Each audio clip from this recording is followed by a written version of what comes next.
Chers collègues, chers amis, bonjour.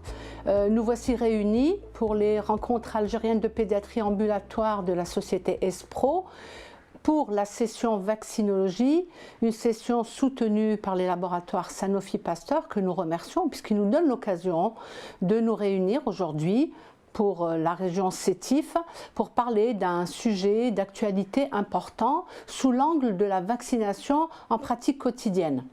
La vaccination est un pilier important de la santé publique, c'est un élément qui est inscrit en Algérie depuis fort longtemps et qu'il faut absolument maintenir. Et pour un petit peu élaborer et dérouler cette session de vaccinologie, nous allons d'abord faire une introduction pour situer l'ampleur de l'importance de la vaccination et du respect du calendrier de vaccination pédiatrique, et nous parlons donc de vaccinologie en pédiatrie, puis une deuxième, que je ferai moi, l'introduction, une deuxième présentation qui sera faite par le professeur Boukari, qui va parler des effets indésirables liés à la vaccination, comment les reconnaître, comment se comporter, quelle attitude avoir, et enfin le troisième volet tout aussi pratique que présentera le docteur Boudjeli, qui parlera du retard vaccinal, comment se comporter vis-à-vis d'un retard vaccinal. Donc sans plus tarder, nous allons commencer la première session concernant l'introduction de la session vaccinologie.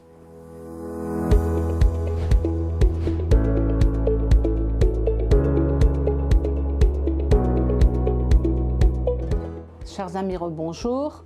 En guise d'introduction, nous allons aborder cette session vaccinologie en pratique quotidienne pour définir déjà que la vaccination s'inscrit depuis les années 70 sous un concept qui est né, qui est la vaccinologie, qui intègre à la fois les stratégies de vaccination qui sont basées sur l'épidémiologie des maladies, leur impact sur la santé et l'économie, mais également les problèmes logistiques, la chaîne du froid, la sécurité des injections, et tout cela est fonction des conditions locales de la mise en œuvre des vaccinations. Et on voit que tous ces points sont liés, puisque quand il y a un élément qui fait défaut, toute la stratégie peut être mise à mal et il peut y avoir des conséquences parfois importantes en termes de reprise des maladies infectieuses.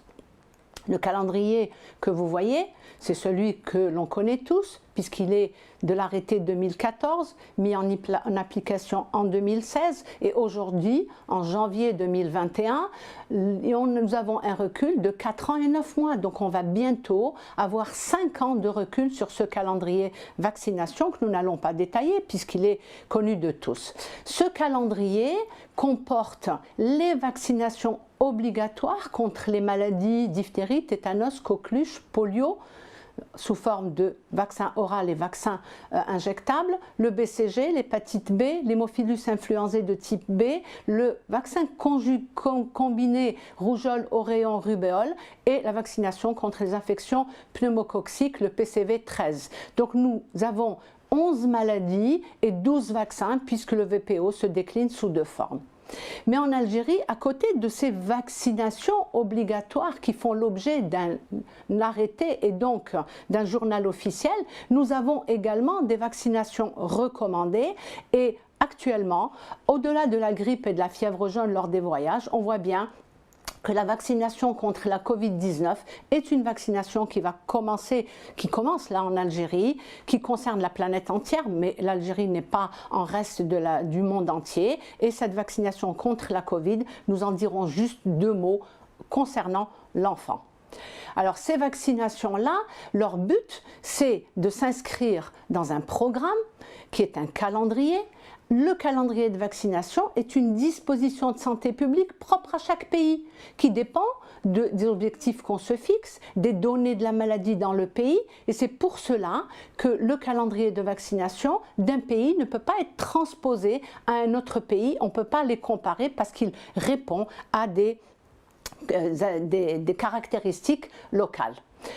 Quel est l'impact des vaccinations? On voit à travers ces données du Red Book américain Sur la colonne de droite, les différentes maladies, on ne parle pas de la variole qui a été éradiquée, mais la diphtérie, la rougeole, les oreillons, la coqueluche et toutes les maladies, le pourcentage de dégression et donc de diminution du nombre de cas quand le calendrier de vaccination est respecté. Donc on a des baisses qui sont importantes, mais cette baisse, elle est liée au respect du calendrier de vaccination. Alors, pourquoi les vaccinations et quel est leur lien? Quel lien ils ont avec les maladies qu'ils préviennent? Quand on est dans le cadre d'une maladie, il y a un pathogène qui rentre dans l'organisme qui peut soit donner une infection inapparente, soit une maladie avec des symptômes cliniques par le biais directement de l'agent pathogène ou via des toxines pour induire une réponse immunitaire et au terme, après cette agression par un agent pathogène, il y a, s'il n'y a pas de décès, la guérison assortie d'une protection, donc d'une mémoire immunitaire.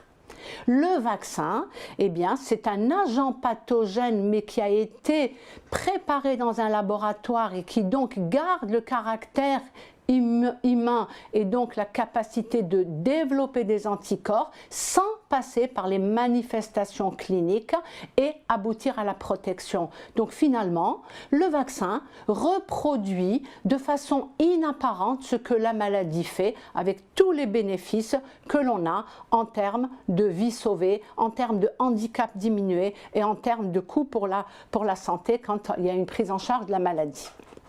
Actuellement, il est intéressant, pour diminuer le nombre de passages des enfants dans les centres de vaccination, d'administrer les vaccins en même temps. Donc ce sont des vaccins qui seront dits combinés, c'est-à-dire qu'on va trouver dans une même seringue 2 antigènes, 3 antigènes, 4 antigènes et jusqu'à 6 antigènes. Et le fait d'associer ces antigènes, évidemment la question qui se pose, est-ce que le système immunitaire d'un enfant, et on commence les vaccins combinés dans notre calendrier à l'âge de 2 mois, est capable de répondre à autant de sollicitations par des antigènes?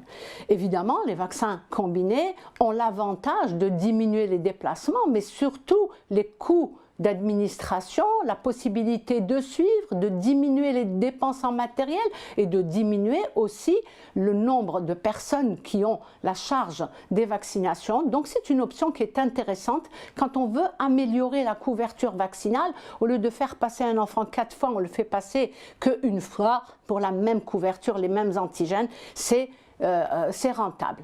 Alors, est-ce qu'il y a saturation du système immunitaire?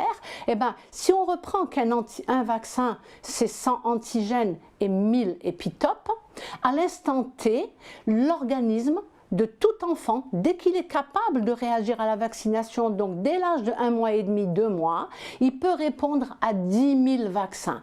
Donc si on fait 10 vaccins, qu'on les administre de façon simultanée au même moment, on n'aura sollicité que 1/1000 des lymphocytes que l'organisme est capable de mettre en place.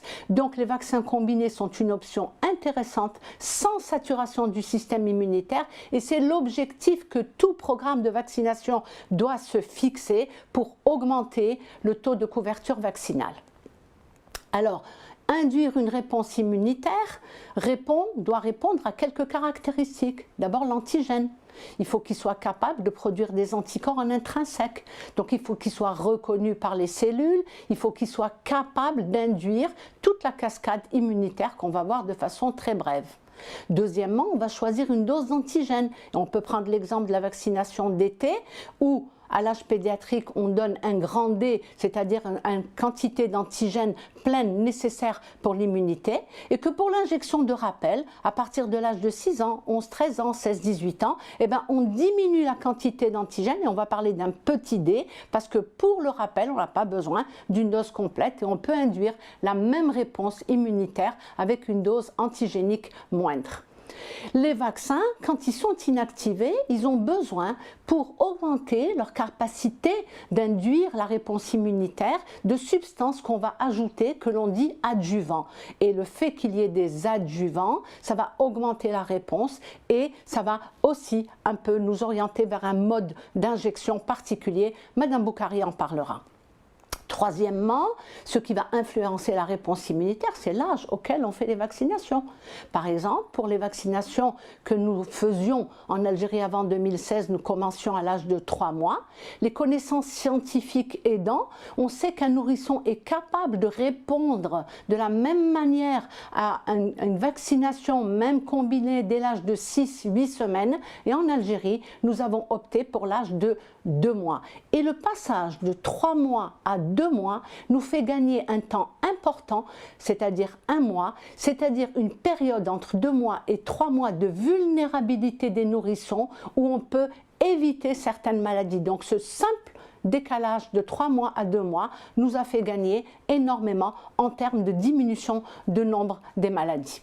Enfin, évidemment, la vaccination sera faite en fonction de l'état de santé, de la maladie de la personne et il peut y avoir, nous aborderons ça dans les prochaines présentations, qu'il peut y avoir des reports et on organise la vaccination en fonction de cette interférence avec une maladie. Et enfin, nous ne sommes pas tous égaux, il y a des facteurs génétiques de susceptibilité pour la réponse immunitaire.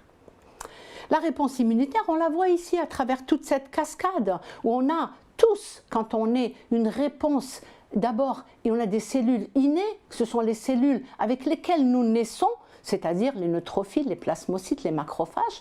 Et on a à côté de cela, à la suite des stimulations antigéniques, que ce soit un antigène vaccinal ou l'antigène naturel dû à la maladie, la possibilité de stimuler le système immunitaire spécifique avec les lymphocytes B et les lymphocytes T, et c'est ce qu'on appelle l'immunité adaptative, c'est celle-là qui va se développer à la suite des différentes sollicitations. Donc, nous avons besoin, pour réagir, de l'immunité innée qui induit la réponse de l'immunité humorale et spécifique. Et enfin, toute cette cascade ne peut se faire sans toutes les caractéristiques que nous venons de voir, c'est-à-dire choisir la présentation antigénique, la dose de vaccin, les adjuvants, la voie d'administration. Par exemple, un vaccin qui a un adjuvant doit être injecté par voie intramusculaire pour une meilleure réponse. Ça sera abordé secondairement. Alors, quels sont les enjeux de la vaccination? Évidemment, pour chaque individu, celui qui se vaccine, la personne qui est vaccinée, elle est protégée contre la maladie pour laquelle on l'a vacciné. Et il n'y a pas de réaction croisée. Si on veut une réaction contre les 11 maladies, eh bien, il faut que chaque individu qui est inscrit dans le calendrier, donc chaque enfant, fasse les 11 vaccinations.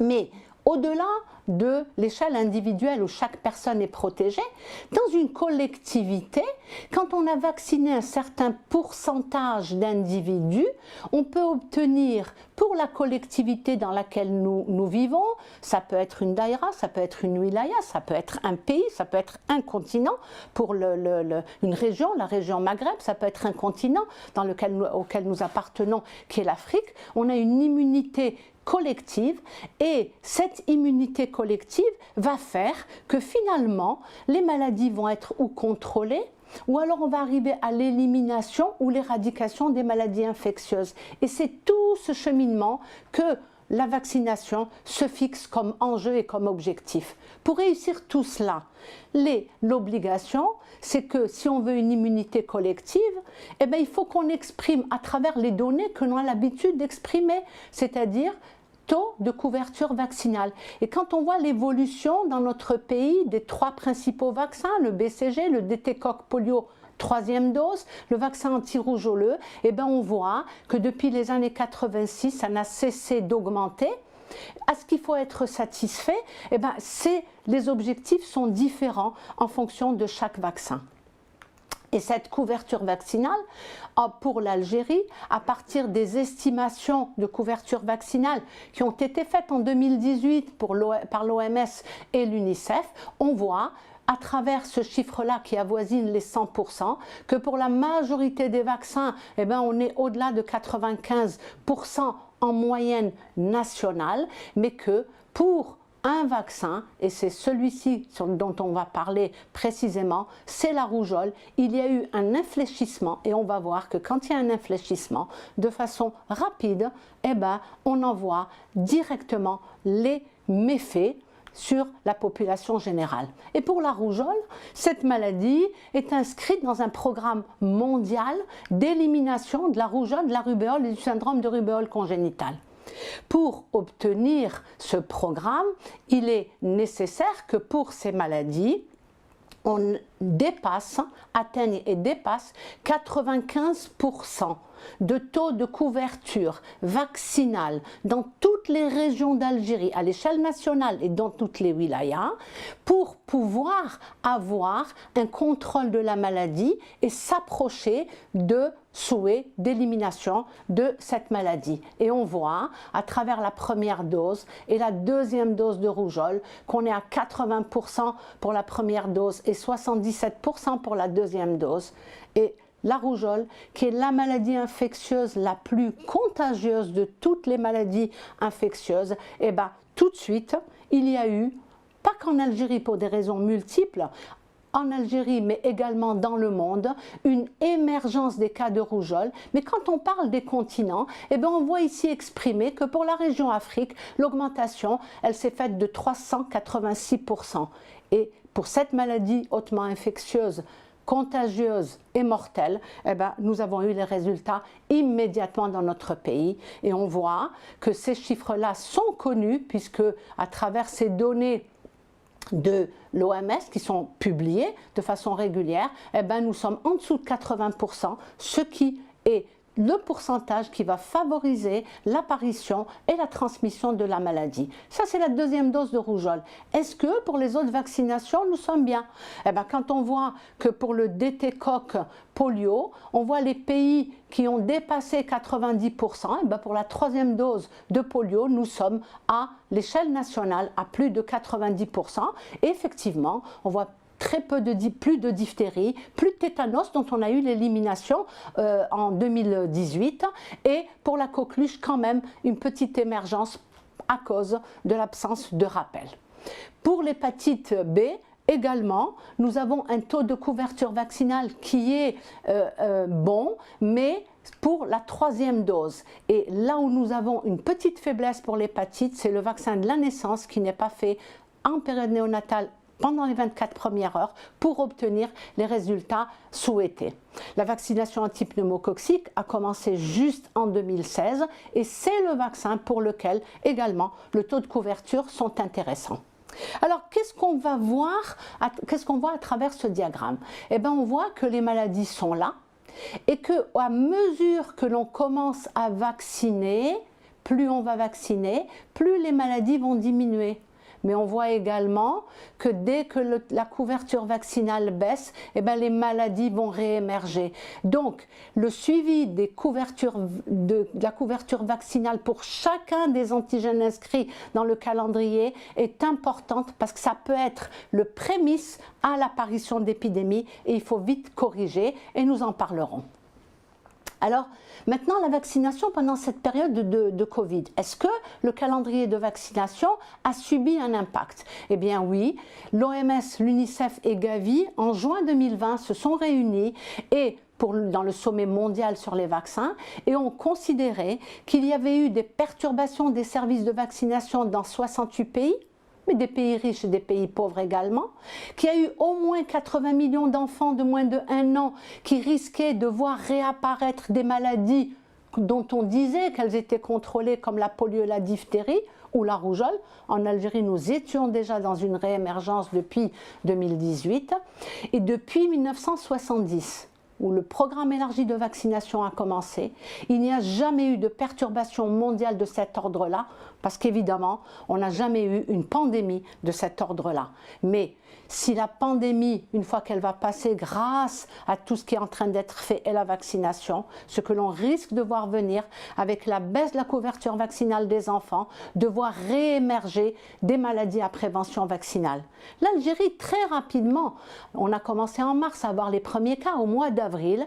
Le ministère de la Santé, la direction de la prévention, a fait une note dans laquelle elle disait qu'en aucun cas, les vaccins des enfants ne devaient être interrompus, que les services de prévention de la vaccination, les programmes de vaccination devaient être poursuivis et que les gens devaient aller vers ces centres et toutes les modalités avaient été inscrites, notamment donner des rendez-vous, faire de la distanciation, ne recevoir qu'un patient à la fois, étaient faites pour éviter justement de rentrer dans cet écueil-là. Et donc, en rappelant dans cette note-là un point parmi d'autres points que chacun peut lire, cette note est encore dans le site du ministère www.santé.gov.dz, la Covid ne contre-indique pas du tout la vaccination.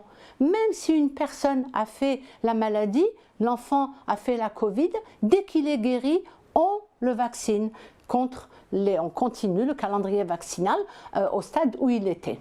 Alors, pour répondre de façon précise sur les programmes de vaccination, l'UNICEF a répondu à quelques questions. Pendant la période de Covid, les programmes de vaccination du nouveau-né, est-ce qu'ils doivent être poursuivis? Oui. La vaccination en milieu scolaire, est-ce qu'elle doit être poursuivie pendant la pandémie? Oui, avec le respect des règles sanitaires. Et nous avons une note, depuis que nous avons repris en septembre la scolarité, il y a eu un règlement d'organisation des établissements scolaires. Vous savez qu'ils vont à l'école à tour de rôle, avec la distanciation par groupe, etc. Et que la vaccination en milieu scolaire a d'ailleurs repris actuellement. Y a-t-il des moyens pour organiser des sites de vaccination, pour réduire la transmission? Oui, et on a vu cette note-là qui permet d'organiser dans notre pays, en fonction de notre réalité, la poursuite des vaccinations. Si une personne a la Covid, que le cas soit confirmé ou suspect, est-ce qu'elle peut être vaccinée? Oui, elle peut être vaccinée après la période de guérison, sans faire de test avant de vacciner cet enfant, on lui fait directement la vaccination. Une personne qui est exposée à la Covid, sujet contact, est-ce qu'elle peut être vaccinée? Ben oui, elle peut être vaccinée une fois qu'elle a fini la période de confinement à laquelle toute personne qui est sujet contact est soumise. Si les services de vaccination sont suspendus ou réduits, les pays, est-ce qu'ils doivent mener des activités de vaccination de rattrapage? Eh bien oui, et c'est ce que nous devons faire. Nous devons évaluer l'importance de la baisse de notre couverture vaccinale et faire des campagnes de rattrapage. Les écoles l'ont déjà commencé, puisque les écoles ont été fermées au mois de mars. C'était la période où la santé scolaire faisait le cycle des vaccinations. Et cette année, ils doivent non seulement faire les premières années de cette année, mais également les deuxièmes années, qui sont rentrées en deuxième année, qui sont les ex-premières années de l'an dernier, ainsi que pour les cycles moyens et secondaires également. Quelles mesures on peut prendre pour garantir la disponibilité des vaccins? Eh bien, il faut faire des prévisions qui sont des prévisions rationnelles en tenant compte un petit peu des difficultés qu'il y a eu par rapport à la Covid. Au moment de la journée mondiale de l'enfance, l'UNICEF a émis une réserve et surtout une alerte qu'il risquait d'y avoir une génération d'enfants perdus à cause des dommages que la Covid a occasionnés, non pas en termes de maladies pour les enfants puisqu'ils ont été très peu touchés, mais de dommages par l'éducation, la perte de la scolarité, les décrochages scolaires, les pertes nutritionnelles parce que dans certains pays, le seul repas que prennent les enfants, c'est le repas qu'ils prennent à l'école et le bien-être des enfants parce que des parents stressés, des parents qui ne travaillent pas, des parents qui ont des moyens financiers réduits, et bien tout ça, ça va impacter les enfants. Et les enfants, en termes de maladie et les adolescents, c'est 1 cas sur 9 pour la maladie, mais il risque d'y avoir des retombées très importantes pour lesquelles il faut reprendre une vie normale et la scolarité en tout cas doit être continuée parce que la transmission en milieu scolaire, c'est pas ça qui fait la réémergence de la maladie. Alors, est-ce que Covid a impacté les vaccinations systématiques? On prend l'exemple des États-Unis et on voit ici que dès qu'il y a eu l'épidémie, eh bien, il y a eu une diminution de la couverture vaccinale. Mais quand on l'analyse, cette baisse de la couverture vaccinale, et qu'on voit les vaccinations de routine, c'est-à-dire ce qu'on appelle le PEV, et les vaccinations en milieu scolaire, c'est celles en milieu scolaire qui ont été plus impactées, mais également par rapport aux objectifs en bleu foncé qu'on se fixait pour les vaccinations du PEV, c'est-à-dire les vaccinations du jeune enfant et du nourrisson, eh bien, elles ont été très très impactées dans ces pays-là. Et New York la ville de New York, également qui a été très très touchée, a subi exactement les mêmes dommages pour la vaccination, avec une reprise à mesure que les vaccins ont été disponibles, parce qu'il faut ne pas oublier qu'il y a eu des difficultés d'approvisionnement en vaccins pendant cette période. Et une fois qu'on a fait l'évaluation de l'impact de la Covid en termes de baisse de couverture vaccinale, il faut faire les méthodes pour récupérer un petit peu ce qu'il est obligatoire d'avoir, c'est-à-dire un bon taux de couverture. Après avoir vu ces données, qui sont des données publiées, qu'on partage ensemble sur les États-Unis, eh ben, l'OMS, elle a à partir de données administratives pour le monde entier et pour chacune des 6 régions sanitaires de l'OMS, comme elle les écrit, eh ben, on voit ici les vaccinations qui ont été poursuivies, celles qui ont été touchées, et on voit qu'à l'échelle mondiale, il y a eu un taux autour de 70%, et que certaines régions l'ont été plus que d'autres, mais que toutes les régions sanitaires de la planète ont été impactées en termes de vaccination par la Covid-19, et que donc cette couverture vaccinale actuellement doit reprendre un petit peu cette ligne-là que nous avions l'habitude d'avoir.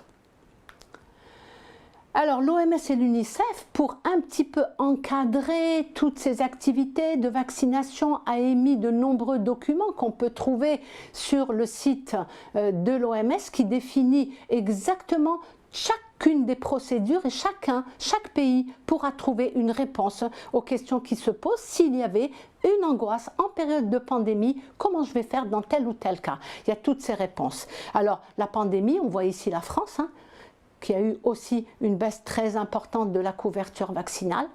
Nous n'avons pas, nous, d'appréciation pour l'instant de notre calendrier vaccinal et de la couverture vaccinale, mais le seul point important que l'on peut dire, c'est qu'il est fondamental de respecter chaque date de vaccination pour ne pas tomber dans les exemples que l'on vient de prendre, parce que cette baisse de couverture vaccinale pour les maladies les plus contagieuses, c'est la réémergence et la reprise. Et le risque que l'OMS a signalé, c'est qu'après la pandémie Covid-19, nous voyons réémerger des maladies à prévention vaccinale.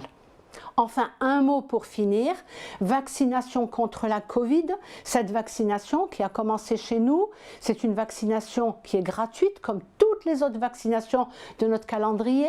Elle est fortement recommandée, donc elle n'est pas obligatoire, mais qui n'est pas conscient de l'utilité de se faire protéger si on a la possibilité d'avoir le vaccin?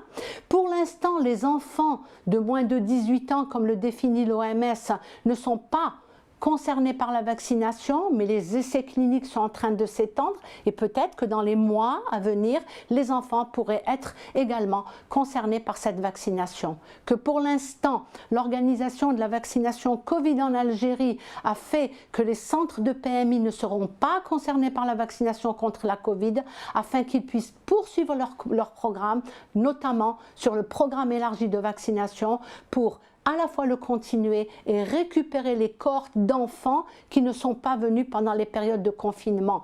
Donc il y a nécessité pour tous, quelles que soient les personnes, quel que soit l'endroit où on est, quelle que soit la circonstance, pour tout individu, qu'il ait eu le Covid, qu'il ait été vacciné ou non, de poursuivre les mesures barrières, parce que c'est la seule arme efficace que nous avons actuellement en notre possession pour éviter au SARS-CoV-2 de rentrer par le nez et la bouche. Donc c'est le masque avec occlusion du nez et de la bouche, c'est l'hygiène des mains qui est le transporteur, c'est la distanciation de plus d'1,5 mètre pour empêcher, si la personne est en face de vous, qu'elle vous transmette le virus, et enfin toute l'hygiène générale des surfaces. Et ce n'est qu'à ce prix-là que peut-être on pourra passer cette pandémie, rectifier la vaccination et diminuer l'impact sur la vaccination des enfants.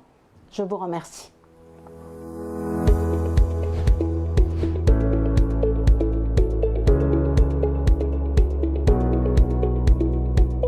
Chers Chers amis, chers collègues, bonjour. Je suis également très heureuse de vous retrouver pour ces rencontres algériennes de pédiatrie ambulatoire. Donc, je prends le relais de la présentation faite par Madame Smati sur la vaccination, simplement pour nous concentrer maintenant sur les effets indésirables liés à la vaccination.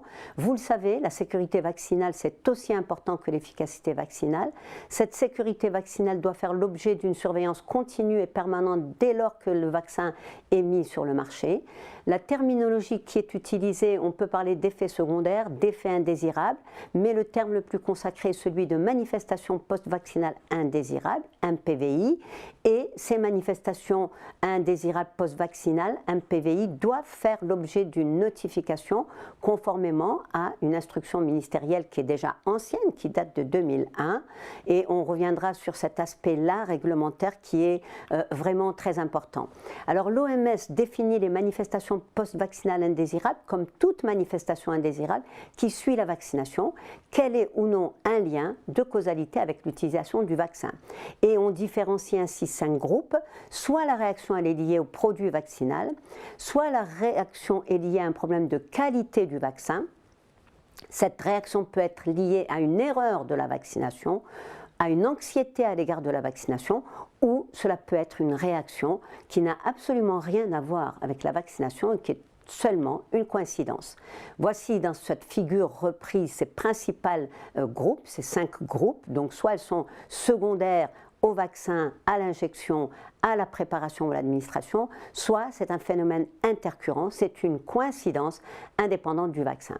Alors ces effets indésirables, on les appréhende selon leur fréquence et on considère que les effets indésirables sont dits très fréquents lorsqu'ils surviennent dans plus de 10% des cas, et certains vaccins sont plus réactogènes que d'autres. Ces effets indésirables sont classés comme fréquents s'ils surviennent entre 1 et 10% des cas, donc plus de 1% mais moins de 10% des cas. Peu fréquents lorsqu'ils sont compris entre 0,1 et inférieur à 1%. Ils sont dits rares lorsqu'ils surviennent au-delà de 0,01% à moins de 0,1%. Et enfin, très rares lorsqu'ils surviennent dans moins de 0,01% des cas. Alors vous verrez, on passera en revue quelques effets indésirables. Certains sont exceptionnels, d'autres plus habituels. On les classe également, ces effets indésirables, en fonction de leur sévérité. Et ils sont classés en 5 grades, allant du grade le plus léger, effet indésirable léger, ça veut dire qu'il n'y a aucune conséquence sur la suite des événements. Le grade 2, c'est un effet indésirable modéré, il y a un petit inconfort, il y a un petit impact, une interférence minimale. Le grade 3, on commence à entrer dans les effets indésirables sévères. Le grade 4, ce sont des effets qui peuvent mettre en jeu le pronostic vital et qui vont nécessiter éventuellement une hospitalisation et donc ils sont classés comme effets indésirables potentiellement mortels. Et le grade 5 qui est évidemment l'effet indésirable le plus important, majeur, qui est le décès. Et donc c'est important quand on parle d'effets indésirables de savoir de quoi on parle, donc de les classer en termes de fréquence et de les classer également en termes de sévérité. Alors, on sait que tout médicament, les vaccins sont des médicaments, rappelons-le, et comme tout médicament, ils peuvent être sujets à l'apparition d'effets indésirables. Donc, ces effets indésirables sont de 3 types en ce qui concerne la vaccination. Soit il s'agit de réactions locales au site d'injection. On verra que c'est les plus fréquentes et les plus bénignes et c'est les plus faciles à rapporter au vaccin, rougeur, gonflement, douleur au site d'injection. Soit il s'agit de réactions qui touchent d'autres parties du corps, c'est les réactions systémiques, la fièvre, les maux de tête, les pertes d'appétit. Soit il s'agit de réactions allergiques sévères telles qu'une anaphylaxie ou une réaction allergique systémique sévère. Alors, dans les réactions locales, ce sont les plus fréquentes et les plus bénignes. Elles sont aussi très facilement rattachées au vaccin puisqu'elles surviennent sur le site d'injection. Elles vont apparaître dans les 24 heures et elles vont durer 1 à 2 jours. Ce sont les plus courants. Donc, ils sont le plus souvent rapportés à des vaccins de forme injectable et ces manifestations-là ne suscitent pas réellement de grande inquiétude, sauf quelquefois lorsque une réaction locale peut être d'étendue importante. Les réactions générales qui sont la fièvre, le malaise général, les frissons, la fatigue, tous ces symptômes-là, sont plus difficilement imputables à la vaccination. L'imputabilité se pose. Et enfin, les effets indésirables graves sont, eux, très rares. On dit que ces manifestations surviennent entre 1 pour 500 000 doses, voire plutôt 1 pour 1 million de doses administrées. Donc on voit bien que ce sont des accidents, des effets indésirables qui sont exceptionnels, mais qui peuvent mettre en jeu le pronostic vital. Et c'est pour cette raison, pour ces manifestations indésirables sévères qui peuvent mettre en jeu le pronostic vital, qu'il est clair que l'acte vaccinal, on a toujours dit l'acte vaccinal, même s'il est effectué par un personnel vaccinateur, infirmier, c'est un acte médical, et que donc avant toute vaccination, il y a une évaluation de la personne à vacciner, un examen clinique, un interrogatoire, et puis surtout une mise en observation et une surveillance. Comme vous le savez, toutes les personnes qui vaccinent des enfants savent ces choses-là. On dit qu'il faut garder en observation pendant au moins 15 minutes et surtout qu'il faut avoir tous les éléments pour réagir à cet éventuel, même si elle est exceptionnelle, effet indésirable sévère. Et donc, tout centre de vaccination, tout un lieu qui pratique la vaccination doit avoir à disposition de l'adrénaline, puisque vous le savez, la seule parade face à cet effet indésirable grave, c'est l'injection immédiate en intramusculaire d'adrénaline. Donc évidemment, la survenue d'un tel effet indésirable, tel qu'une anaphylaxie que l'on va imputer donc au vaccin et à une réaction allergique au vaccin, bien, va contre-indiquer de façon définitive la poursuite de ce vaccin. Alors, donc une fois qu'on a parlé de la fréquence, une fois qu'on a parlé de la sévérité, on arrive à la question cruciale qui est celle de l'imputabilité. Est-ce que cet effet indésirable est imputable au vaccin? Donc, pour ce faire, il faut décortiquer les choses. Il faut une description très précise de la réaction. Il ne suffit pas de dire « il a été vacciné et lors de son premier vaccin, il a fait une réaction allergique ». Point. Sans détailler ni les symptômes, ni le timing de survenue, ni le détail des manifestations. Donc ça, il faut une description très claire. Alors, ensuite, la deuxième question que l'on va se poser, est-ce que cette réaction est une réaction attendue? C'est-à-dire, est-ce que c'est une réaction qui est déjà connue pour ce type de vaccin, qui a déjà été décrite et que la relation avec le vaccin a déjà été établie? Et enfin, est-ce qu'il y a, oui, on peut parler d'imputabilité dans la mesure où le mécanisme physiopathologique qui est en jeu est compatible, dans la mesure où le délai de survenue de cet effet indésirable est également compatible. Alors prenons l'exemple, par exemple, lorsqu'on parle de délai d'apparition, alors vous le savez, celle qui nous fait le plus peur, c'est la réaction anaphylactique sévère, c'est-à-dire le choc anaphylactique. Le choc anaphylactique, il va se manifester dans les 5 minutes, en moyenne 5 à 10 minutes, voire jusqu'à 4 heures après l'injection du vaccin. Et ça va se manifester par un malaise général, par une hypotension, par des manifestations qui touchent à la fois la peau et les autres organes. Et cette réaction de choc anaphylactique qui survient très rapidement doit être reconnue très vite. Il y a une réaction qui peut fausser un petit peu cette évaluation, c'est le malaise vagal. Le malaise vagal, lui, qui va survenir immédiatement au moment où vous faites l'injection, voire dans les 2 ou 3 minutes, et vous allez voir tout d'un coup la pâleur s'installer, puis éventuellement le malaise et la chute de la personne. Dans ces cas-là, il faut immédiatement réagir, prendre la tension artérielle, prendre le pouls, mettre en position de sécurité et faire la part des choses pour reconnaître le choc anaphylactique et injecter immédiatement de l'adrénaline. Alors on a aussi, en matière d'anaphylaxie, ce n'est pas toujours le choc anaphylactique, mais ça peut être des réactions d'anaphylaxie qui peuvent survenir jusque dans les 12 à 24 heures après le vaccin.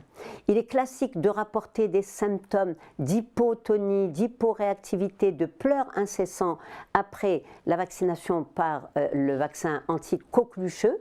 parce que vous savez qu'en Algérie, nous utilisons toujours le vaccin coquelucheux à germe entier, qui est connu comme étant un vaccin très réactogène et qui peut, on peut voir ses manifestations apparaître dans les 12 heures, au maximum dans les 24 heures après la vaccination.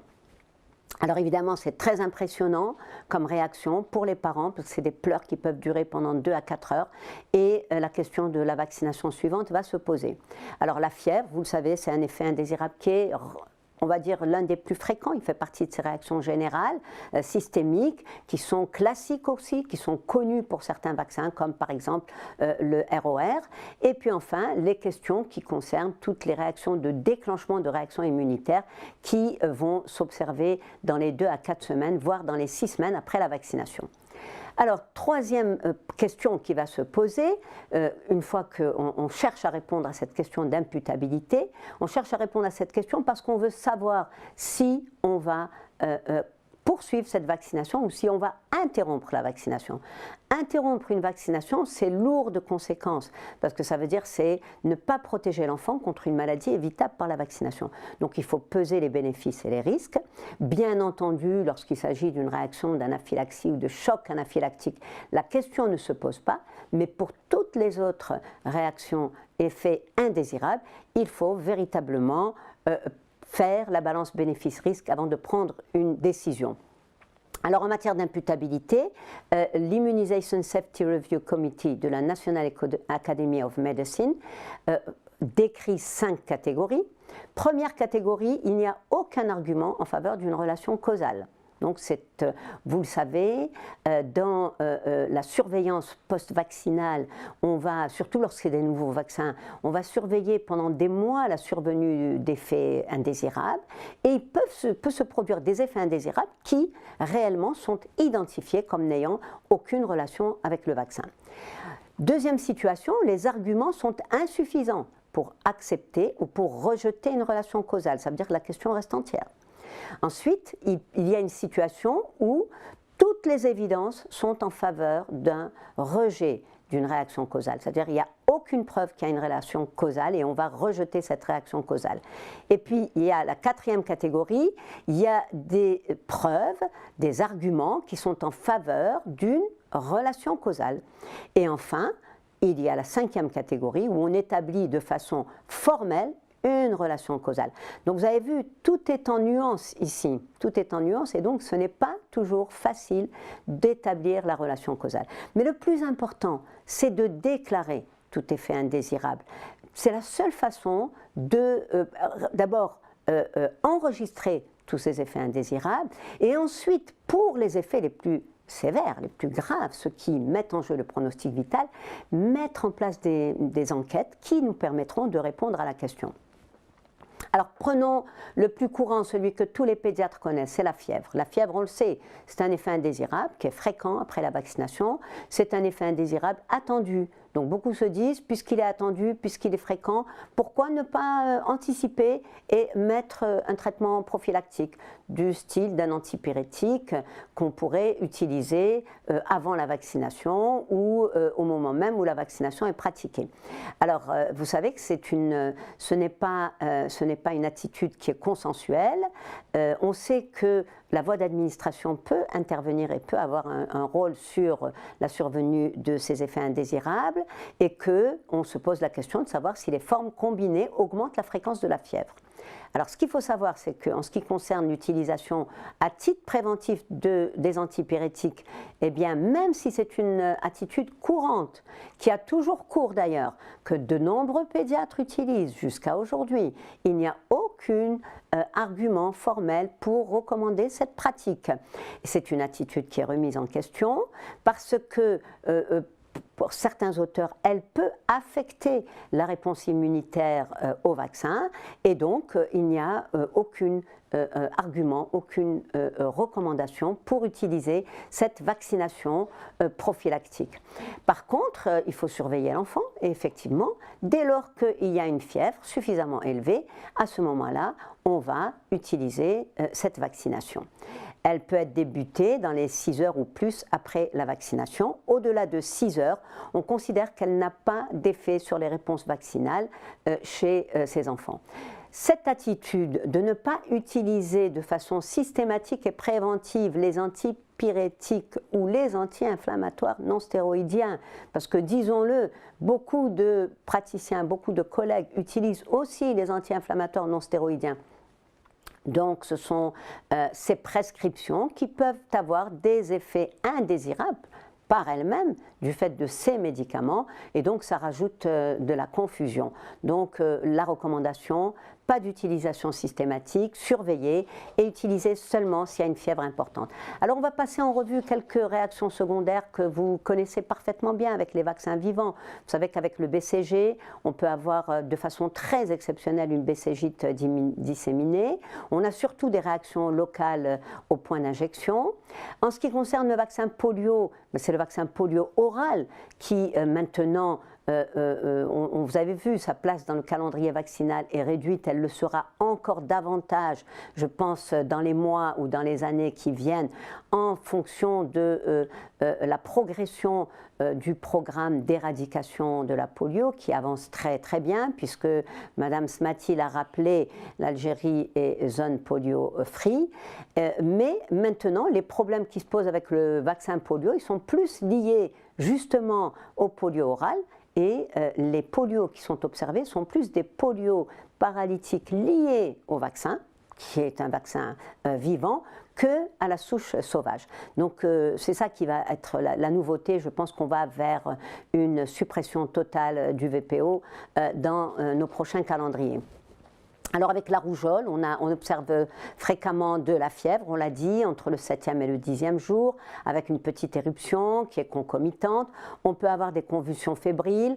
Vous avez les fréquences qui sont rapportées ici, une anaphylaxie comme pour tout autre vaccin de 1 sur 1 million de doses, donc pas de risque particulier. Pour la fièvre jaune aussi, les effets indésirables sont connus. Pour la coqueluche, on vient de les citer, les pleurs et le syndrome hypotonie hyporéactivité. Et donc, voilà, polio injectable, eh bien, il y a effet indésirable 0, et donc un certain nombre de vaccins inactivés, tués, n'ont relativement peu ou pas d'effets indésirables. Alors, vous le savez, il y a eu vraiment, comme à chaque fois qu'il y a un nouveau vaccin, qu'il y a de nouvelles recommandations vaccinales, il y a des polémiques et il y a toujours les mêmes discours qui reviennent en avant et qui veulent mettre en cause la sécurité vaccinale, l'efficacité vaccinale. Il faut juste se rappeler que les vaccins, en particulier contre la rougeole, contre toutes les maladies infantiles, ont permis de réduire de façon drastique dans le monde la mortalité infantile et d'éradiquer un grand nombre de ces maladies. Donc toutes les discussions qui ont eu lieu, vous avez suivi l'actualité et vous savez que tout a été rejeté, étant donné qu'il n'y avait aucune preuve, et donc on n'a plus du tout à polémiquer sur toutes ces fake news qui concernent à la fois le ROR, le vaccin de l'hépatite B, un certain nombre d'adjuvants, etc. Alors, quelle situation particulière?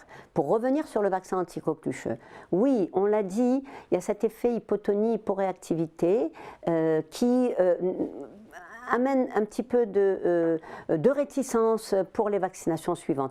Mais ça ne constitue pas une contre-indication à l'utilisation d'un vaccin anticoquelucheux germe entier. Il est préférable de faire un germe acellulaire et c'est ce qui est prévu dans notre calendrier vaccinal qui va se mettre en place, je l'espère, dans les mois qui viennent, une fois qu'on aura un petit peu apaisé la situation de la Covid-19. La seule contre-indication pour le vaccin anticoquelucheux, c'est l'existence d'une encéphalopathie évolutive non étiquetée, toujours en cours. À ce moment-là, oui, vous n'allez pas utiliser le vaccin anticoquelucheux. Mais il faut savoir, la coqueluche, elle est au top 10 des maladies qui peuvent tuer chez le jeune nourrisson. Et donc, c'est toujours encore revenir à cette balance bénéfice-risque qui est très importante.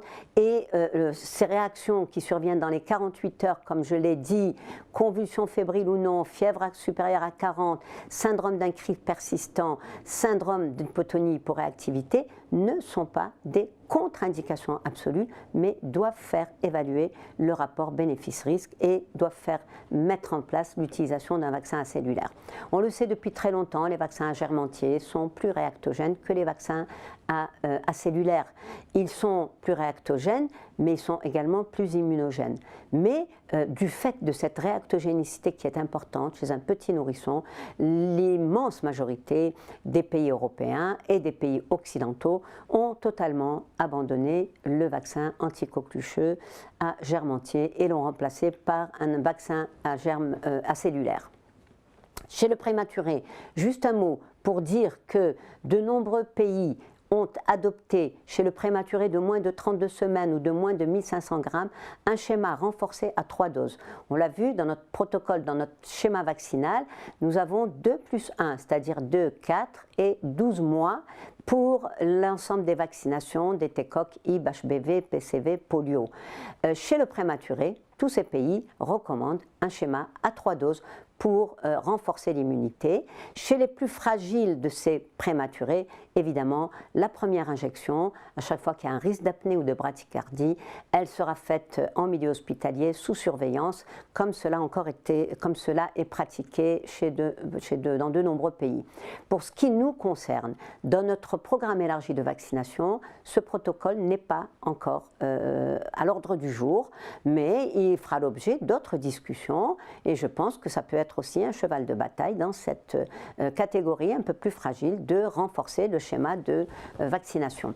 En ce qui concerne l'hépatite B, vous le savez, la vaccination contre l'hépatite B est validée, est expliquée par le fait que l'Algérie est un pays d'endémie, que cette vaccination va permettre de prévenir les complications graves, de réduire le nombre de porteurs de l'antigène HBs et de faire en sorte de protéger les personnes contre cette maladie qui est redoutable.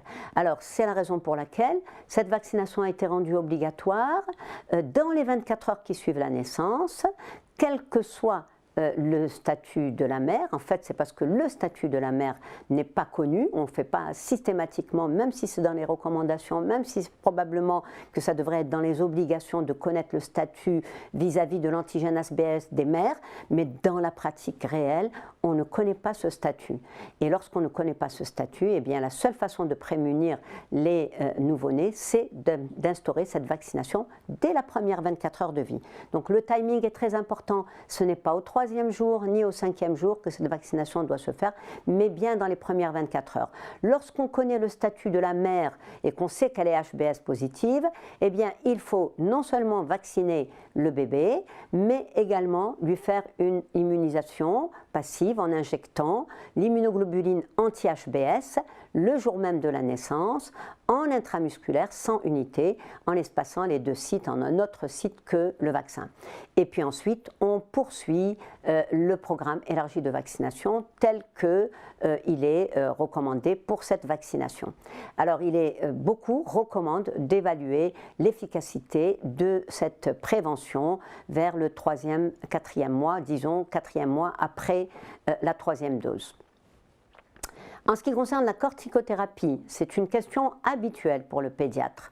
Alors, comment est-ce qu'on fait? Il faut savoir que tout ce qui est corticothérapie locale, topique, inhalée, oculaire ne pose aucun problème. Ce qui pose problème, c'est la corticothérapie par voie orale. Et ce qui pose problème, c'est lorsque cette corticothérapie est supérieure à 20 mg par jour pour plus de 14 jours. Et dans ces cas-là, on le sait, les vaccins vivants atténués doivent être décalés et il faut attendre au minimum 3 mois après l'arrêt de cette corticothérapie pour pouvoir utiliser ces vaccins. Dans les autres cas, qu'il s'agisse d'une corticothérapie discontinue ou d'une corticothérapie moins de 14 jours, moins de 20 mg par jour, on peut pratiquer la vaccination. Alors chez l'allergique, là aussi, beaucoup de choses sont dites, beaucoup de contre-indications fausses sont avancées. Le fait d'être allergique n'est pas une contre-indication à l'utilisation d'un vaccin, que ce soit une APLV, que ce soit un asthme, que ce soit...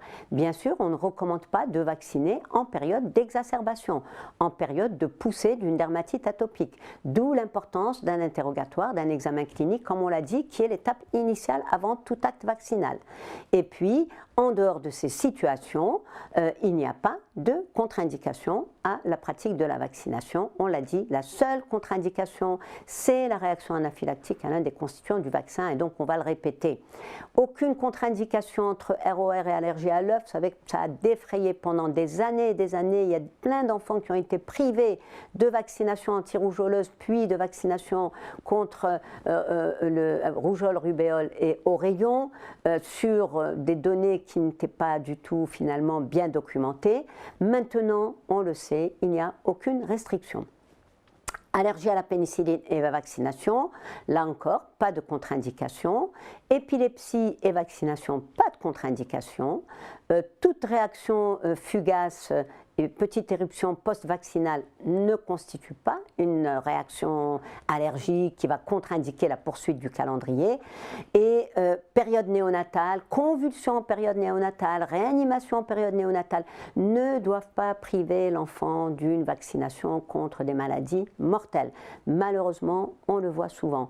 Des enfants qui ont convulsé en période néonatale mais qui n'ont plus rien par la suite et qui sont privés de vaccination anticoquelucheuse ou autre.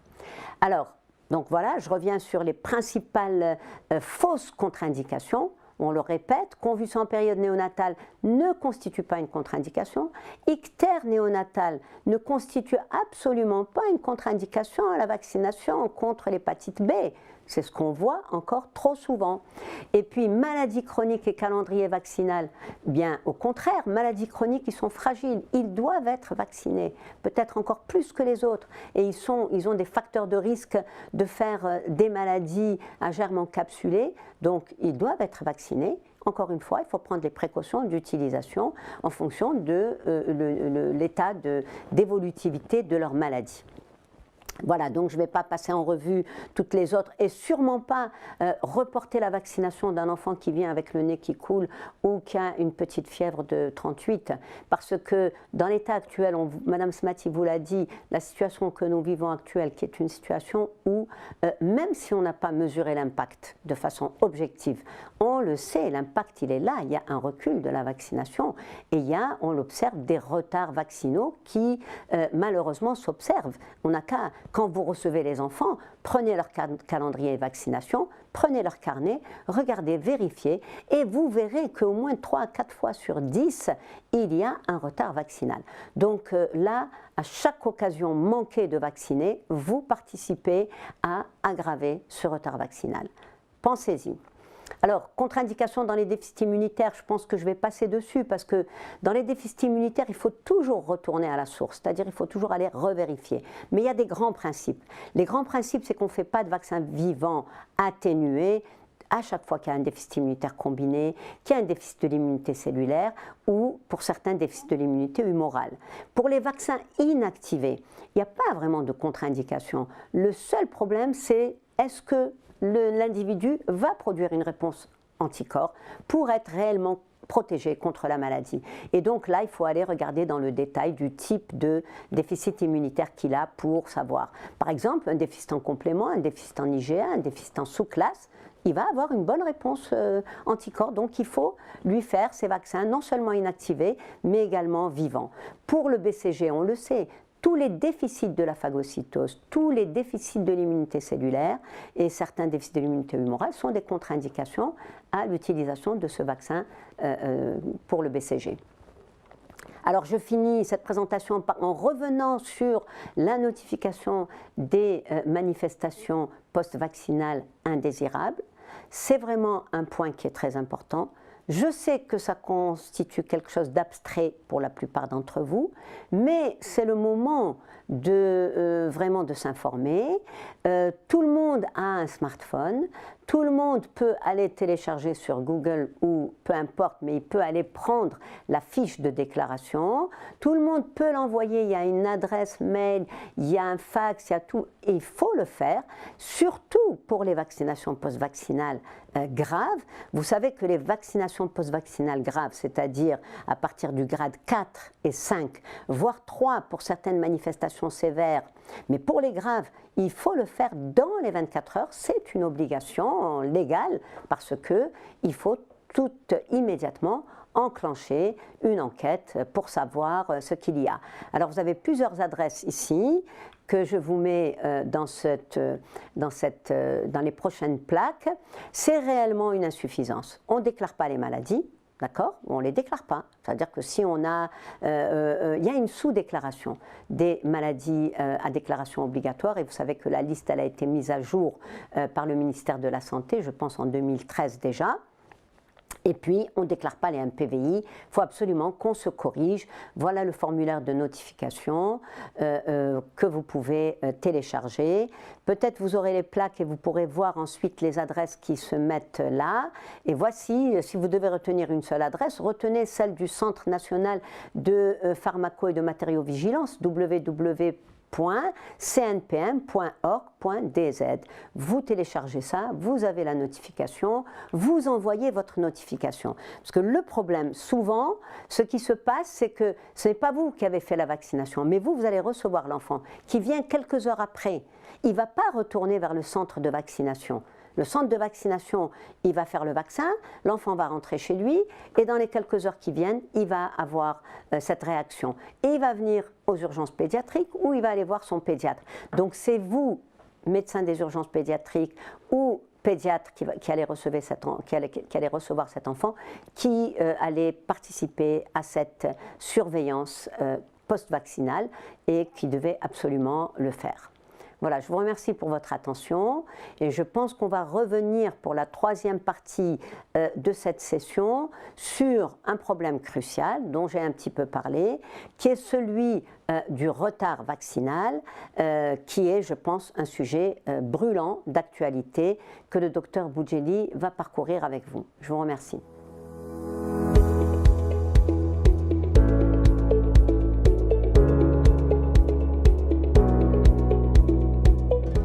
Bonjour, très content d'être parmi vous pour ce troisième exposé de la session de vaccinologie qui va parler du retard vaccinal et de la façon de le rattraper. Avant de commencer, on va planter le décor. En 2016, le calendrier national de vaccination a eu des modifications qui étaient caractérisées par l'introduction de 4 nouveaux vaccins, notamment le vaccin polio oral bivalent, le vaccin polio injectable, le vaccin trivalent rubéole, oréon, rougeole et le vaccin antipneumococcique à 13 valences. Le schéma de vaccination a été changé. On est passé d'un schéma à 3 injections avec un rappel sur un schéma à 2 injections avec un rappel, c'est-à-dire ce qu'on appelle un schéma 2+1. L'âge de primo-vaccination aussi a été avancé. Au lieu de 3 mois, on commençait à 2 mois. Et ce calendrier a nécessité l'utilisation de plusieurs vaccins combinés, notamment l'antidiphtérique tétanos coqueluche HIB-HBV, donc un pentavalent, le ROR qui est un trivalent, et pour l'âge scolaire, le diphtérie tétanos coqueluche qu'on utilise à 6 ans. Le principe des cohortes a été respecté et chaque enfant va suivre le calendrier vaccinal selon sa date de naissance jusqu'au bout. Il y a eu des incidents, et ces incidents, tout le monde les connaît. Et pour maintenir la vaccination et la confiance en la vaccination, le ministère de la Santé a dû prendre des décisions avec le Comité national de vaccination pour remplacer le vaccin pentavalent qui peut-être aurait été à l'origine de ces décès, mais chose qui n'est pas du tout sûre, par un vaccin combiné tétravalent, diphtérie, tétanos, coqueluche, hémophilus, connu des Algériens et qui a été utilisé depuis plusieurs années, associé à un vaccin monovalent contre l'hépatite virale B. Donc nous avons conservé le même nombre d'antigènes. Pour faire cette modification, il a fallu changer la programmation des vaccinations. L'enfant est reçu le premier jour où il reçoit son vaccin polio oral, le vaccin tétravalent et le vaccin anti-hépatite B monovalent. Une semaine après, il est reconvoqué pour recevoir le vaccin antipneumococcique 13 valences. Ces modifications avaient des conséquences. D'abord pour les enfants, donc ça fait trop d'injections. Pour les parents, plus de passages au niveau des centres de vaccination. Pour les travailleurs des centres de vaccination, c'était une charge de travail supplémentaire, source d'erreurs, et aussi qui a causé l'éloignement des rendez-vous de vaccination, retardant ainsi les enfants. Tout cela a inclus donc des retards vaccinaux qui sont préjudiciables pour l'enfant. Les difficultés pour les professionnels de santé étaient comment, en cas de retard, récupérer ces retards, comment co-administrer les vaccins, quelles sont les co-administrations possibles, quelles sont celles qui ne sont pas possibles. Et en plus, il n'y avait pas de recommandations écrites connues en Algérie. Par-dessus tout est venue se greffer la pandémie Covid-19. Pandémie qui a fait éloigner les parents des centres de vaccination en considérant que c'était des centres de soins et qu'il était possible qu'ils soient à risque. Les personnels de centres de vaccination ont été bloqués par le premier confinement avec la difficulté du transport, mais aussi de nombreuses personnes ont été malades. Et aggravant un petit peu tous les problèmes initiaux. Voilà, donc dans cet état, nous allons revenir au retard vaccinal. Il se définit comme étant le délai s'écoulant entre l'âge recommandé de la vaccination et l'âge réel auquel est effectuée cette vaccination. Cette période va correspondre à un âge de vulnérabilité maximale, puisque l'enfant va être exposé à des maladies prévenues par la vaccination. Du fait de la baisse de la couverture vaccinale, il y a un risque de résurgence de maladies éradiquées ou bien contrôlées par la vaccination. D'où l'importance de repérer ces enfants qui ont un retard vaccinal. Et comment faire? C'est par la vérification systématique du carnet de santé à chaque occasion, c'est-à-dire pour toute consultation, pour toute visite systématique ou même pour toute hospitalisation ou mise en observation. Pourquoi est-ce qu'il y a des retards vaccinaux en dehors des éléments qu'on avait cités? Les retards vaccinaux ont toujours existé. Ce n'est pas seulement la complication du calendrier vaccinal ou la pandémie qui les a provoqués, puisque quand les enfants sont malades, quand il y a des infections intercurrentes, les vaccins sont retardés. Les enfants qui ont des maladies chroniques, au moment des poussées, ils ne sont souvent pas vaccinés. Il y a aussi des contraintes sociales. Les accidents de la vie, les négligences des parents.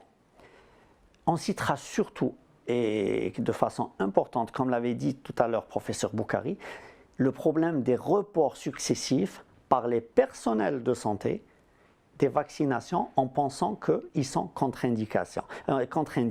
En fait, c'est la méconnaissance des contre-indications de la vaccination.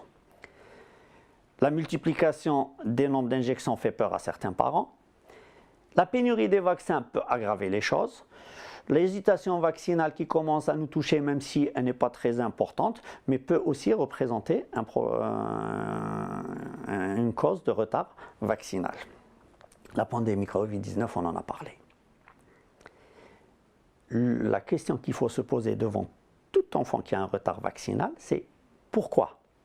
Est-ce qu'il est malade? Est-ce que cette famille a des problèmes sociaux? Ou est-ce que c'est tout simplement la méconnaissance de l'intérêt des vaccinations? Parce que la prise en charge de cette famille va être différente en fonction de la cause. Cette plaque reprend la majorité des fausses contre-indications que professeur Boukari avait précisées tout à l'heure. C'est notamment les maladies bénignes, les allergies, le prématuré, le petit poids de naissance et la malnutrition qui ne sont pas du tout des contre-indications. On insiste, l'ictère néonatal, les antécédents familiaux de convulsions. Un traitement antibiotique en cours n'est pas une contre-indication, ni une corticothérapie de courte durée ou encore des corticoïdes donnés de façon locale. Les maladies chroniques doivent être vaccinées, parfois avec l'accord du médecin traitant, mais doivent être vaccinées, ainsi que les maladies neurologiques stables. Comment procéder au rattrapage vaccinal? Le rattrapage vaccinal, c'est d'abord la pratique de la vaccination recommandée, mais au-delà de la date prévue de la vaccination. L'objectif étant d'assurer ou de renforcer l'immunité spécifique vis-à-vis de l'agent anti-infectieux, de l'agent infectieux pour l'enfant. Pour ce faire, il est important de préciser les principes et les règles de base et les modalités avec lesquelles on va rattraper. Il y a des principes généraux. Il faut savoir que chaque dose compte. Quand un programme de vaccination a été interrompu, il n'est pas nécessaire de recommencer à zéro. Il faut tout simplement poursuivre le calendrier vaccinal là où il a été arrêté. Il est aussi important de protéger en priorité contre les infections les plus sévères. Par exemple, chez les nourrissons de moins de 2 ans, ça va être le pneumocoque et l'hémophilus. La coqueluche pour les jeunes nourrissons. La rougeole pratiquement à tout âge, dès que l'enfant est arrivé à l'âge de la vaccination. Et vu la vulnérabilité des enfants au moment où ils sont en retard, il s'agit de terminer le rattrapage vaccinal le plus tôt possible. Pour ce faire, il est souvent nécessaire de procéder à des injections multiples en des sites différents. Seulement pour pouvoir faire cela, l'accord des parents est important parce qu'ils vont d'abord coopérer, ils vont comprendre que ces vaccinations multiples ne vont pas être délétères pour leurs enfants. Bien au contraire, ils vont les protéger plus vite. Tout enfant qui n'a pas de document attestant sa vaccination est considéré comme non vacciné. Et lorsque le statut est inconnu, le rattrapage est indiqué. Dès que le rattrapage vaccinal est fait, terminé, l'enfant va poursuivre le calendrier vaccinal normalement jusqu'au bout. On va appliquer certaines règles. Pour rattraper des vaccinations en retard, on prend en compte l'âge. C'est très important vu que l'immunité de l'enfant est différente en fonction de l'âge, mais en plus, certains vaccins peuvent ne pas avoir la même importance. Faire un bilan vaccinal, c'est-à-dire déterminer les doses qui manquent par rapport à celles qui ont été données auparavant. Définir les propriétés, les priorités, comme on avait dit plus tôt. Et c'est à ce moment-là qu'on va choisir les combinaisons vaccinales appropriées en respectant l'intervalle minimum entre chaque dose.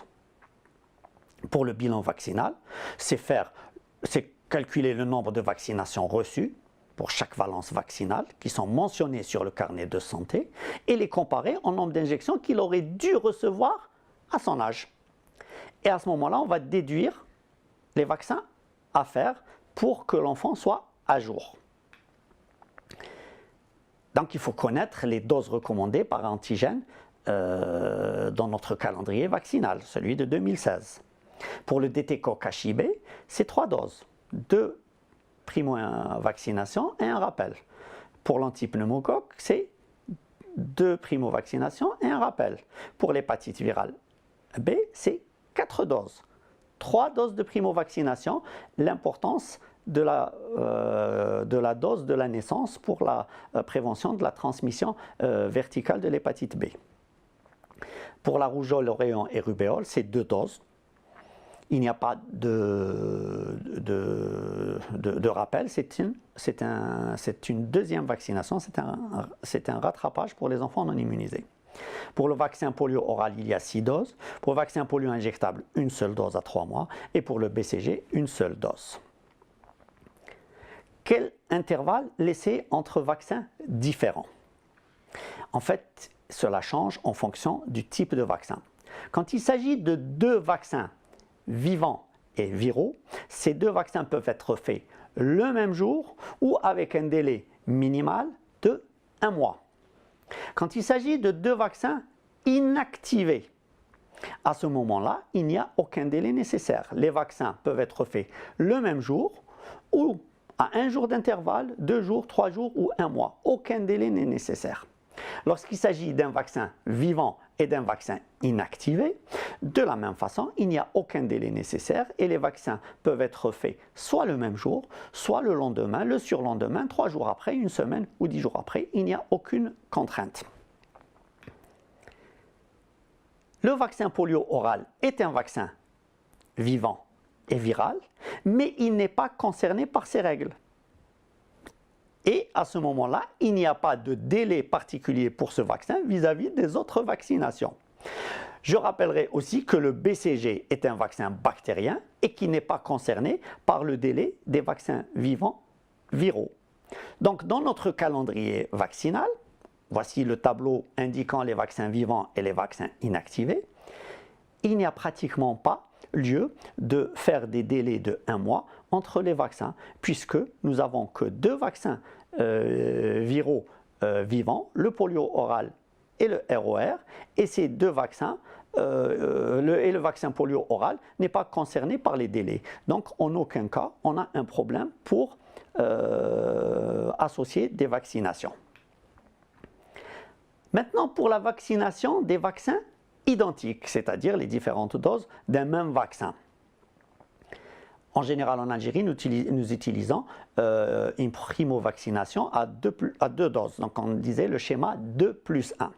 Donc, par exemple, pour le vaccin DT-Coq HIB ou encore pour le PCV13, les 2 injections de primo-vaccination sont faites à 2 mois d'intervalle, avec un minimum incompressible de 6 semaines. Et si jamais, par erreur ou pour une raison quelconque, l'enfant a reçu la 2e dose de primo-vaccination avant 6 semaines par rapport à la première dose, à ce moment-là, il est nécessaire de passer à un schéma 3+1 et de rajouter une 3e dose de vaccin pour avoir une bonne immunogénicité. Le rappel est fait 6 mois après la dernière dose de primo-vaccination avec un minimum incompressible de 4 mois. Donc l'idéal étant de faire au moins 6 mois. Pour le vaccin de l'hépatite virale B, la primo-vaccination se fait par 2 injections lorsqu'il s'agit du rattrapage à 1 à 2 mois d'intervalle. Donc ici on peut tolérer 1 mois. Et là le rappel va être fait 6 mois plus tard. Ça, c'est concernant les vaccins qui nécessitent un rattrapage. Pour les vaccins qui nécessitent une primo-vaccination et un rappel. Pour les vaccins qui nécessitent un rattrapage, tels que par exemple le vaccin contre les oreillons, la rougeole et la rubéole, il est nécessaire de laisser un délai minimal de 1 mois entre la première dose et la 2e dose de rattrapage. La dose de rattrapage, c'est quoi? C'est les enfants qui, lors de la première injection, n'ont pas eu de virage immunologique, donc n'ont pas acquis l'immunité. Il existe un certain pourcentage qui ne le font pas dès la première vaccination, et c'est pour cela que nous faisons une vaccination de rattrapage pour cela, pour avoir un taux d'efficacité vaccinale qui avoisinera les 99-100%. Quand on doit faire des injections vaccinales multiples, sur le plan pratique, il faut laisser une distance de 2,5 cm entre les 2 injections, que ce soit lorsqu'on le fait par voie intramusculaire ou par voie sous-cutanée. Il est important de préciser le type de vaccin pour chaque site de vaccination sur le carnet de santé. Comme ça, en cas d'effets secondaires, notamment locaux, on sait quel vaccin a provoqué quel effet. Nous arrivons maintenant aux modalités du rattrapage vaccinal et nous allons les aborder pratiquement vaccin par vaccin. Pour le vaccin diphtérie, tétanos, coqueluche, HIB, ainsi que le VPO, le calendrier national de vaccination prévoit un schéma à 2+1, donc une primo-vaccination à 2 à 4 mois et un rappel à 12 mois. Lorsqu'on doit faire un rattrapage, si l'enfant a moins de 6 mois, c'est-à-dire jusqu'à 5 mois, les 2 doses de primo-vaccination sont faites à 2 mois d'intervalle. Et la vaccination de rappel sera faite à 12 mois et on a déjà rattrapé le retard et à partir de 12 mois, il poursuit le calendrier vaccinal normalement. Lorsque l'enfant a 6 mois ou plus, à ce moment-là, il faut faire les 2 doses de vaccination, de primo-vaccination à 2 mois d'intervalle. Et le rattrapage est fait systématiquement 6 mois après pour avoir un meilleur recrutement des lymphocytes T mémoire. Dans le cas du rattrapage vaccinal, lorsque l'enfant a entre 1 et 5 ans, une seule dose de vaccin Haemophilus influenzae B suffit, mais il n'est pas grave d'en rajouter d'autres, surtout quand les vaccins sont combinés et qu'on ne peut pas faire autrement. Après l'âge de 5 ans, le vaccin à Haemophilus influenzae B n'est plus nécessaire parce que l'enfant aura une immunité qui sera entretenue par le contact avec la vaccination et avec le germe lui-même dans la vie de tous les jours, et il n'est pas nécessaire de faire des rappels. Quant à l'anticoqueluche cellulaire, il est contre-indiqué à partir de 7 ans et on ne devrait plus le faire en attendant qu'on ait en Algérie de l'anticoqueluche acellulaire. Je l'avais dit tout à l'heure, quand l'intervalle minimal de la primo-vaccination est inférieur à 6 semaines, il est important de compléter le schéma en passant à un schéma 3+1, c'est-à-dire 3 injections de primo-vaccination et un rappel 6 mois après. Concernant l'hépatite virale B, le calendrier national prévoit 4 injections, un schéma de 3+1, à la naissance, 2 mois, 4 mois et un rappel à 12 mois. Lorsque nous sommes dans le retard vaccinal, la dose néonatale, qui est surtout pour la transmission verticale de la vaccination, n'est plus utile et on va rattraper avec un schéma 2+1. Donc comme tout à l'heure, pour les moins de 6 mois, on fera 2 injections de primo-vaccination en intervalle de 2 mois, avec un rappel à 12 mois pour les moins de 6 mois. Et pour les enfants de plus de 6 mois, on fera 2 doses à 2 mois d'intervalle avec un rappel 6 mois plus tard. L'intervalle minimal pour le rappel étant de 4 mois, nous l'avons dit tout à l'heure.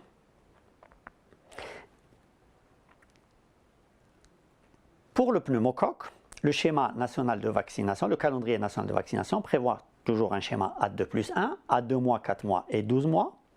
Et pour le rattrapage, on va procéder comme tout à l'heure pour les moins de 6 mois, 2 doses à 2 mois d'intervalle avec un rappel à 12 mois. Et le calendrier est rattrapé. Pour ce qui est des enfants de 6 à 11 mois, il s'agira de faire 2 doses à 2 mois d'intervalle et le rappel 6 mois après.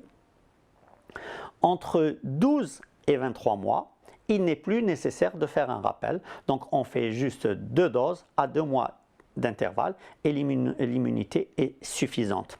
Au-delà de 24 mois, pour la vaccination antipneumococcique, nous ne sommes plus obligés de la rattraper quand l'enfant a dépassé 2 ans parce qu'il aura acquis une immunité naturelle, sauf pour les enfants à risque où la vaccination reste indiquée.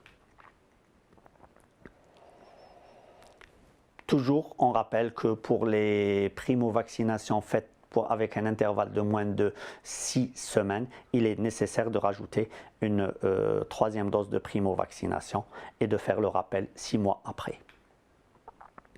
Le ROR, on en a parlé tout à l'heure, le calendrier vaccinal prévoit 2 doses à 11 et 18 mois. Lorsque l'enfant a entre 11 et 17 mois et qu'il n'a pas reçu aucune dose, il s'agira de mettre une dose au moment du contact avec l'enfant et de rajouter une 2e dose à l'âge de 18 mois, le plus normalement du monde, en ayant juste vérifié que nous avons le minimum de 1 mois entre les 2 vaccinations. Si l'enfant a déjà reçu sa première dose de 11 mois, une dose est faite à 18 mois. Toujours vérifier que c'est le minimum de 1 mois entre les doses. Entre 18 mois et 5 ans. Et s'il n'a reçu aucune dose, c'est-à-dire que vraiment il n'est pas protégé du tout, il faut mettre 2 doses à 1 mois d'intervalle dès le premier contact, la première dose, 1 mois après la 2e dose. Si la dose initiale a été faite, faire une dose immédiatement et l'enfant est immunisé. Entre 6 et 14 ans, si l'enfant n'a jamais reçu de vaccin ROR, on peut mettre 2 doses de RR, telles qu'on vaccine actuellement par exemple en santé scolaire, ou un vaccin ROR, les deux étant valables. toujours en respectant un délai de 1 mois d'intervalle. S'il a reçu une dose, à ce moment-là, on peut mettre une dose de rattrapage RR ou ROR selon disponibilité. L'État algérien prévoit un RR à l'âge scolaire, mais s'il n'est pas disponible ou si on a la possibilité de faire un ROR, cela ne pose pas de problème. Ceci est valable quelle que soit la dose antérieure, que ce soit un vaccin anti-rougeoleux seul, ou un ROR, ou un RR. L'intervalle minimal, je le dis et je le répète, entre 2 doses de vaccin ROR, c'est 1 mois. Et il n'y a pas d'inconvénient si une dose supplémentaire a été faite, c'est-à-dire si on est arrivé à 3 doses ou même plus. Pour le BCG, nous avons l'habitude de faire une dose à la naissance et lorsque nous constatons que le BCG n'a pas été fait, il s'agira de faire une dose et cela jusqu'à l'âge de 14 ans, c'est-à-dire à la veille du 15e anniversaire. L'enfant sera revacciné en cas d'absence de cicatrice vaccinale, même si on sait que l'absence de cicatrice vaccinale n'est pas synonyme d'absence d'immunité. C'est juste un témoin de la vaccination. On revaccine une fois et même s'il n'a pas de cicatrice, on ne le refait pas. Donc la deuxième dose en cas d'absence de cicatrice vaccinale est faite dès la constatation, habituellement quand l'enfant n'est pas vacciné, c'est-à-dire vers 6 mois, et ce sera maintenu jusqu'à l'âge de 14 ans. 14 ans révolus, donc à la veille du 15e anniversaire.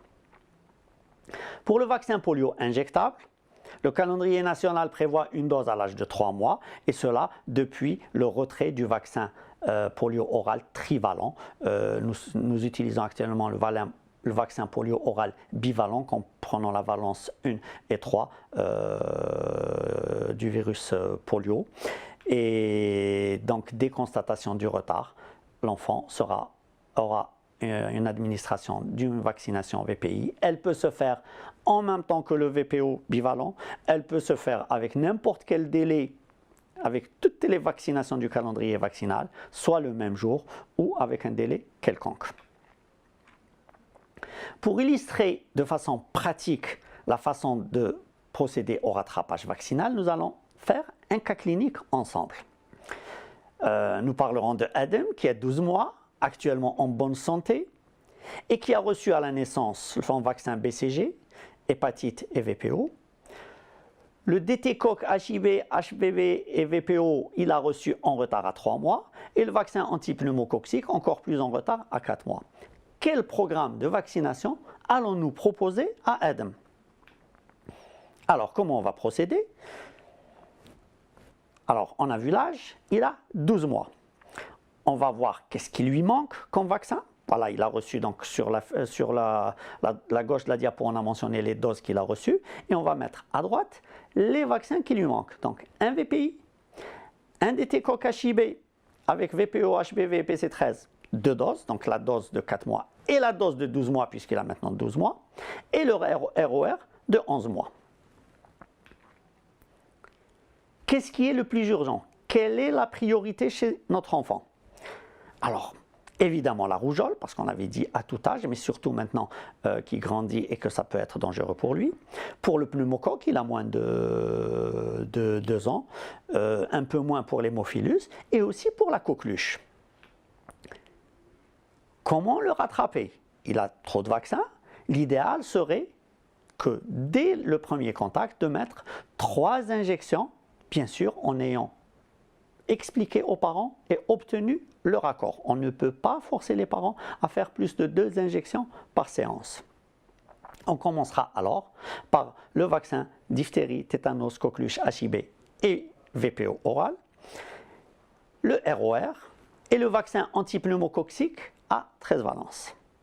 L'enfant sera reconvoqué une semaine après pour mettre le vaccin hépatite virale B et le vaccin polio injectable.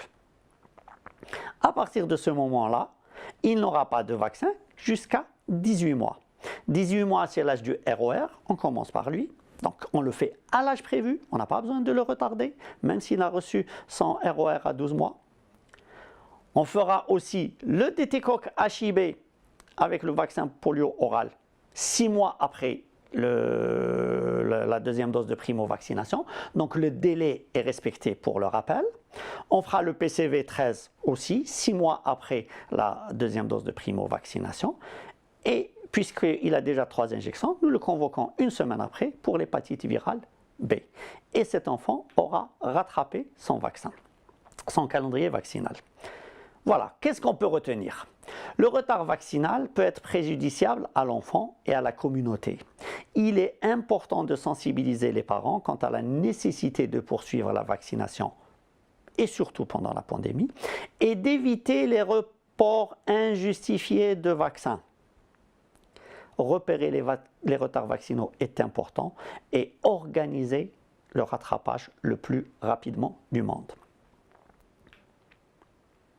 Est-ce que c'est suffisant? Eh bien, souvent, avec la pandémie, avec l'organisation dans les centres de santé, il n'est pas facile de procéder au rattrapage et c'est ce qu'on voit sur le terrain. Et il serait intéressant de pouvoir multiplier le nombre d'injections de façon autorisée par le ministère dans la même séance de vaccination, quitte à arriver à 3 séances, puisqu'il y a des pays qui peuvent arriver à 4 ou 5 injections par an. Et dans le contexte actuel, et vu la pandémie, ce sera utile, et encore, ce ne sera peut-être pas suffisant. Et c'est pour ça qu'il serait urgent de mettre en place les dernières modifications du calendrier vaccinal qui ont été publiées sur le journal officiel en 2018, qui vont permettre la diminution du nombre d'injections pour les enfants, qui va permettre aussi la diminution du nombre de passages dans les centres de vaccination pour les parents et diminuer la charge de travail pour les vaccinateurs. Il serait aussi souhaitable de disposer au plus vite d'un guide des vaccinations pour uniformiser toutes les actions de rattrapage vaccinal et tout ce qui concerne la vaccination chez l'enfant en général. Voilà le calendrier vaccinal qui a été publié dans l'arrêté de juillet 2018. Il se caractérise essentiellement par l'introduction d'un vaccin à 6 valences, le diphtérie, tétanos, coqueluche acellulaire, qui va diminuer les effets secondaires de l'anticoquelucheux, hémophilus influenzae B, hépatite virale B et VPI dans le même vaccin, donc un vaccin hexavalent, à 2 mois et 4 mois. Le VPI de 3 mois est supprimé et à 6 ans, on introduit un vaccin tétravalent concernant la diphtérie, le tétanos, la coqueluche et le vaccin polio injectable. Voilà ce qu'on avait à vous dire. Je vous dirai juste que si on a peur pour nos enfants, il faut plutôt les protéger parce qu'ils sont vulnérables. Merci pour votre attention et j'en profite pour vous dire que professeur Boukari, professeur Smati et moi-même sont disponibles pour vos questions.